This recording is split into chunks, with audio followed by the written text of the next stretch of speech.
இறைவன் வீதி உலா வருவதற்கு காரணம் என்ன தெரியுமா? இதோ பார்க்கலாம். கோவில் மூலவரையே சப்பர பவனியாக எடுத்து வருவதில்லை. தனியாக உற்சவ மூர்த்தியான செம்பு விக்கிரகங்கள் அல்லது பிற உலோகங்களுடன் செம்பு கலந்த விக்கிரகங்களையே ஊர்வலத்திற்கு பயன்படுத்துகின்றனர்.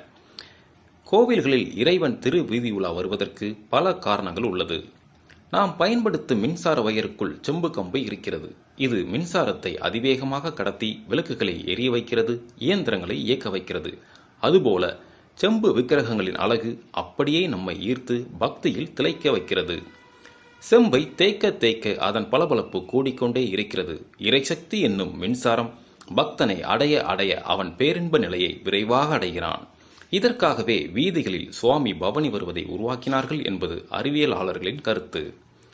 கோவிலுக்கு செல்ல இயலாதவர்கள், அதாவது முதியோர்கள், கோயிலுக்கு செல்லக்கூடாதவர்கள், அதாவது தீட்டுப்பட்ட பெண்கள், மரணம் போன்ற தீட்டுப்பட்ட குடும்பத்தினர்கள், நோய், கர்ப்பகாலம் போன்ற பல காரணங்களால் செல்ல இயலாதவர்கள் என பல்வேறு காரணங்களால் கோயிலுக்கு செல்ல இயலாதவர்களும் வணங்க வேண்டும் என்பதற்காகவே உற்சவரான இறைவன் திரு வீதி உலா வருகிறார்.